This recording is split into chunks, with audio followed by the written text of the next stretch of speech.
Hello everybody, this is Gamer Gar. Welcome back to the second part of our 100% Stardew Valley challenge. So we're now on the second week of this challenge, it's day number 8. And we're just going to sell some fish here that we got the day previously. Now if you're new to this video, if you're new to this series, just click on the link underneath the description. That'll bring you into the playlist where you can watch the first episode. This is episode number 2. So we've just planted a ton of kale here now and we need to harvest all this kale up. Believe it or not, it doesn't take too long to water up all of the kale, and it's definitely worth the time investment because the money we're going to get back from that kale is going to be significant. We're then going to venture forth and explore Stardew Valley to try to pick up as many forageables as we can. We take a stroll into Pelican Town and we have another help wanted quest. Haley is looking for a herring, so we're going to go straight down to the beach and we will attempt to fish that up as quickly as possible. Now we do get lucky and we do get some bubbles, and that's going to increase our fishing bite rate dramatically. The first fish that we get today is an anchovy, but it didn't take too long to get the herring that we needed to give Haley. We also have a quest here that we completed via Sam. We gave him an earth crystal, that was 150 gold in the bag. The more help wanted quests we complete, the more prize tickets we are going to get, and that means the more lucrative items you can pick up in spring and summer. There's some really good items inside Mayor Lewis's ticket machine. So we're going to give Haley the herring there now. That is another quest in the bag. And as a reward, we get 90 gold. Now look, the money is small for these quests. Most of the time it's not worth the time investment, but the prize tickets are always worth it. For the rest of the day, we're just up by the lake area and we're just pulling loads of fish up out of the water. We get deluxe bait there, and that's a new 1.6 edition. The deluxe bait is similar to the regular bait, except it increases your fishing bar just by a little bit though. For the rest of the night, we're just pulling up more fish, and as we can see, we get lots of fish today. So what we're really striving for here is a fishing skill of level 7. We're trying to get the fishing skill to level 10 as fast as I can. It's just one less skill to worry about, but also, once we get all of our skills to 10, we can go the mastery route. It's also worth noting too that fishing level 10 means an absolute ton of money for us if we do specific setups. So we're going down to the mines today. Now as we can see, it's 9:30. We did have to water up the crops, of course. We're on floor 21 at the moment and we need to make some progress here now. If we see enemies though, we do try to prioritise them. Combat XP is important. We do want to max out our combat skill, of course. These flies have a chance of dropping ancient seeds, so it will be nice if we can grab a few of those in spring as well, but that's up to the gods of RNG. We come across a room here with lots of barrels inside, so we're going to break open all these barrels and hope for the best. We're going to get some cave carrots, coal, geodes, all of these things are going to be useful to us. We also get another level up here now in mining, that's level 2 mining, so we're doing pretty well. If we get ambushed, we are going to take this as a blessing and not a curse. The more enemies that come at us, the more resources we're going to get. We have the Neptune's glaive, we are in very safe hands at the moment. There's no enemies at all on this floor, or even the next 10-20 floors, that pose a threat to us. We're also getting bug meat from slaying all of these enemies, and bug meat early on is quite valuable. It's got multiple uses. You can combine 10 bug meat into a bug steak. It gives back some health and energy. You can also convert the bug meat into regular fishing bait as well, and that means more fish for you. So bug meat is a very good early resource. If we see copper ores, just like the first video, we will prioritise them. We'll prioritise as much of them as we can, and we try to get as much copper as possible. We do need copper ores to make furnaces. We also need to smelt an awful lot of copper ores into copper bars if we want to upgrade all of our tools to at least the copper tier. Even with the first backpack upgrade, I'm still struggling with inventory management. There's an awful lot of items that are dropping that I could really use, but I only have so many inventory slots. So I really need to think about what I'm going to keep, what can I throw away, and sometimes it can get quite frustrating because sometimes I can have an inventory filled up with useful items. The next 8 floors now are going to be dark floors. Now sometimes you can get lucky and sometimes the dark floors can have lights on the wall, or sometimes there might be copper ores or other minerals that would light up the area a little bit. But we also have a small glow ring that we were lucky enough to get in a previous barrel. It just makes traversing these floors a little bit easier. We got very lucky today. We're after picking up our very first book of power. This is known as the Monster Compendium, and it has a small chance for monsters to drop double the loot when they are defeated, and this can be quite potent, especially if monsters drop rare loot.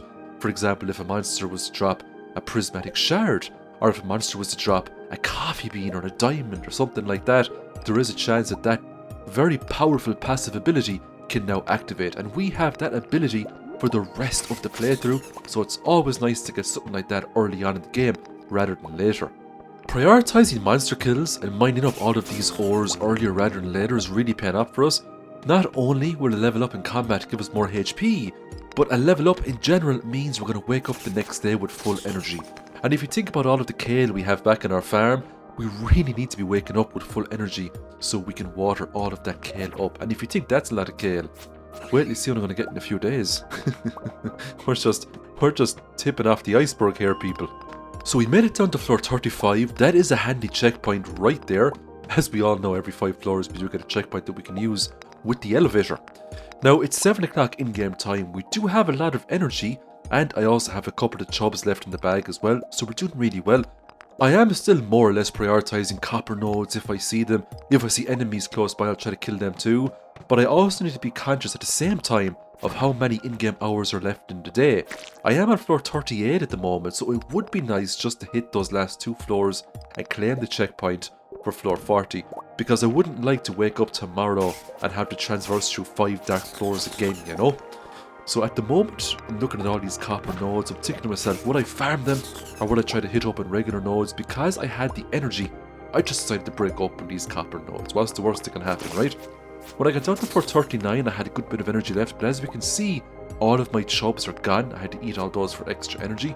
It was also getting late, but I still had more than enough time to get down to floor 40, hopefully, and make it back to my bed before the next day rolls in. The reason why I wanted to make it back to my bed was because I had 2,500 gold, and I didn't want to get hit with any money penalties for passing out. When it comes to a very strong start in this game, if you want a very successful spring, these are the kind of decisions you have to make, you know? Do you stay in the mines a little bit longer? Do you think you can get 5 floors for the last few in-game hours? Or should you just go home and save the money? The skill ups are really nice here. Level 2 combat, more HP. We can also make the life elixir. It's very hard to make life elixirs at the start of the game, but sometimes you can get lucky. You never know when you might bump into a purple mushroom, for example. We do make a little bit of money there, but now it's time to make the big money in spring. It's all going to start with this lovely kale. We're going to scythe all this kale away. And this is why I normally go with kale and not other crops, because you just have to scythe this stuff, and you get lots of farming XP. It only takes a few seconds to scythe it all up, so before you know it, you have all of the kale harvested, and we can plant more kale down on the ground. Now, I made a big mistake today. I actually forgot today was Wednesday. Pier is closed on a Wednesday, so I spent the morning time just running around, picking up forageables. I was waiting until 9 o'clock for Pierre to open up, but I then figured out that he doesn't open on a Wednesday.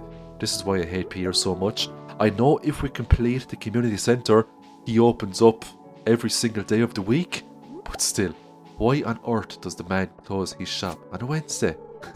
It's such a big inconvenience. I really wanted to sell him all the kale directly and then buy more kale and rinse and repeat, and before you know it, we're heading into summer. We've got 100,000 gold to spend it whenever we want. But alas, Pierre is closed. There's nothing we can do about it. So we're going to head back to the farm. We're going to store all of our goods away, and we're going to go back into the mines and make some more progress. Now, when you get down to the midsection of the mines, which are regular pickaxe, the first thing you're going to notice here is that it takes quite a number of swings to break open any sort of mineral. Whether it be a regular node or iron nodes, you're going to be swinging that axe around a lot, and your energy is going to get sapped very quickly. So the progress that you were making at the start of the mines is slowed down dramatically. So now is the time you have to think about upgrading that pickaxe to a copper pickaxe. And if you get the copper pickaxe, that will actually cover you for the rest of the regular mines. Even right down to floor 120, the copper pickaxe will see you through no problem. It just takes a few swings even to break open the gold nodes, and it just takes 2 swings to break open regular nodes when you get to floor 80 and beyond. There was a big cluster of iron ores here. I had some copper ore, so I made a cherry bomb, blew them all up, got a level up, and lots of copper ores in the bag. So we need iron bars, we need gold bars, and we need refined quartz to make quality sprinklers. That's what we're aiming for here. And if we plant loads and loads of kale, we can get farming level 6. If we hit the mines every couple of days, we can get down and start farming that gold ore. Before we know it, we'll have a huge farm filled up to the top with thousands of crops, and also tons of quality sprinklers. This is the main tactic I'm going to utilise in spring. Basically, before we get into summer, I want to have a farm filled up with quality sprinklers, so all we have to do in spring is simply hold the ground at the start of the month, and then we can just go off and do whatever we want for the rest of the month without having to worry about watering up any sort of crops. At the moment, we have 4,268 gold. That's a lot of gold. We could have went to Clint today, we could have upgraded the tools, but we have bigger plans in mind. We want to save all that gold at the moment. See, when it comes to spring in this game, a lot of it comes down to investment. The more we invest in the farm, the bigger returns we are going to get. And we are going to go all in with farming in spring. It's only the 10th of spring, we're basically over the third of the way through. We also wiped out 10 extra slimes there, so we can now access the Adventurers Guild. And once we get access to the Adventurers Guild, we can check things like monster eradication goals. And you can get some very nice rings from wiping out monsters in this game. So before we call it night, we're going to make 2 more furnaces. That's 5 furnaces in total now we have on the farm. That means I can smelt 5 bars in any one go. And that's going to make a big difference, especially when we get onto the gold bars, because they take a while. Once I get my 5 copper bars, I'm going to start smelting iron bars and start building up a base. Level 2 farming, level 3 farming, and we also get level 3 foraging as well. The cookout kit is now given to us much earlier rather than later. The cookout kit is actually quite handy if you want to cook some early game recipes. The more skill ups in mining we get, the better. To be honest, the more skill ups we get in any profession, the better, especially because of the proficiencies. Now, we made 8,300 gold today from selling all of the kale.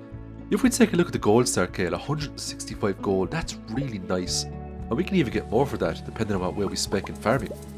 The next day we're going to pick up some iron bars, so that's 5 in total.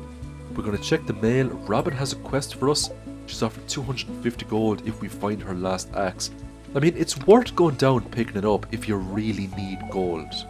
But we don't really need gold at the moment, right? We've got 12,576 gold. That is a combination of fishing and selling that huge amount of kale that we planted in the ground a couple of days back.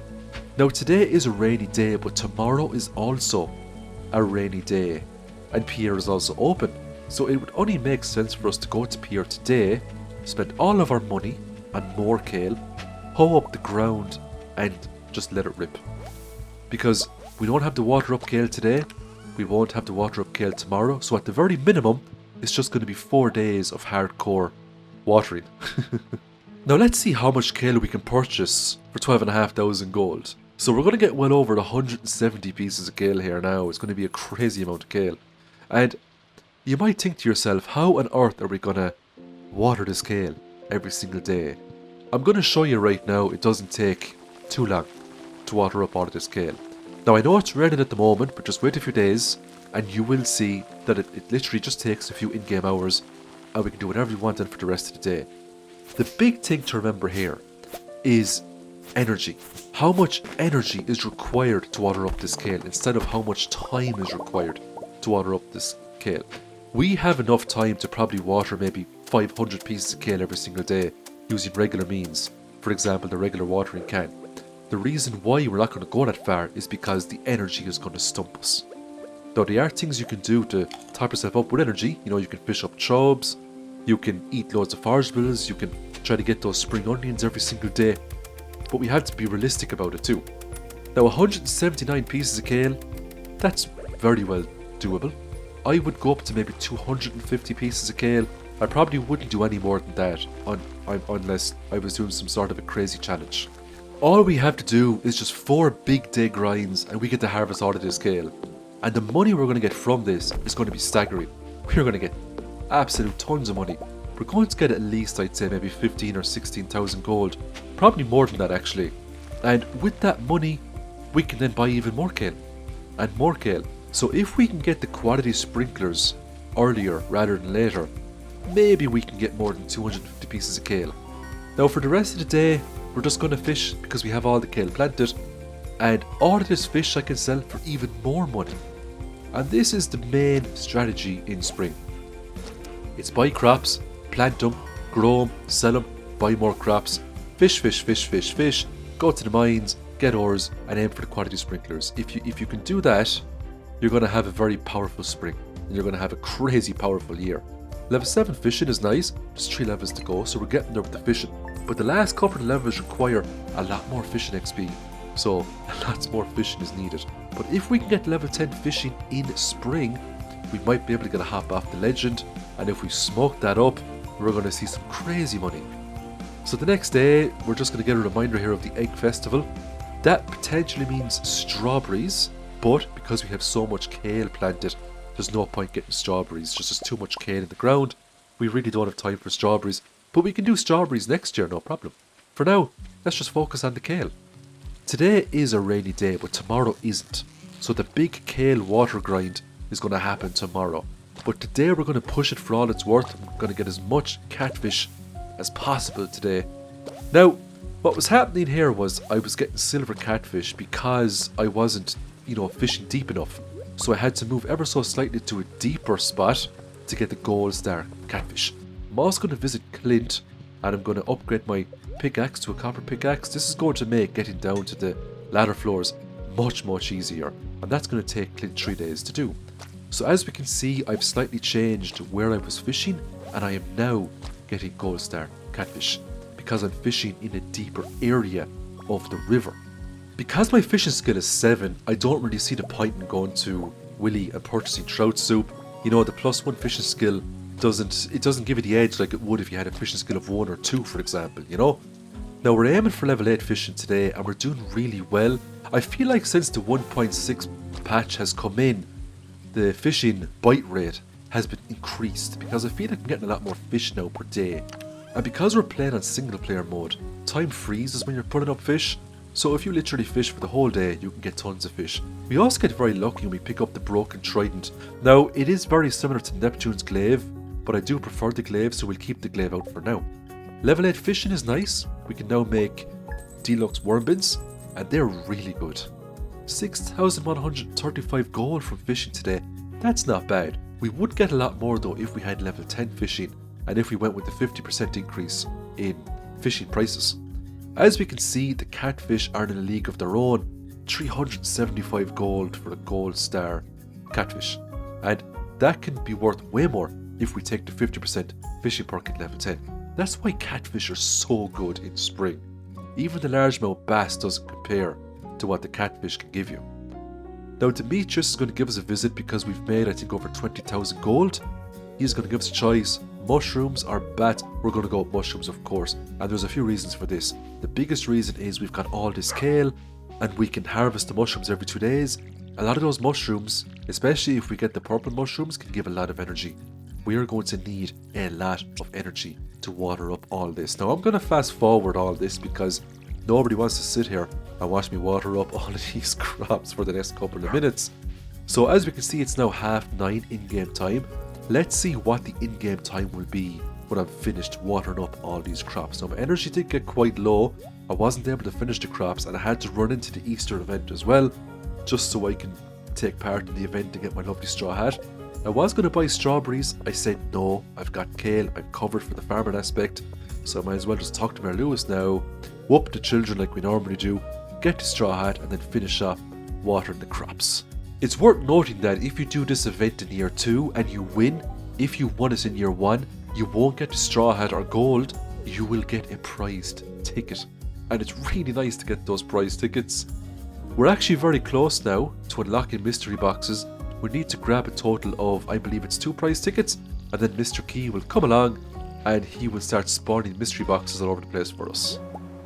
Now, before we go to bed, I wanted to run down to the beach here because it is Saturday and all of the forageables have accumulated throughout the week.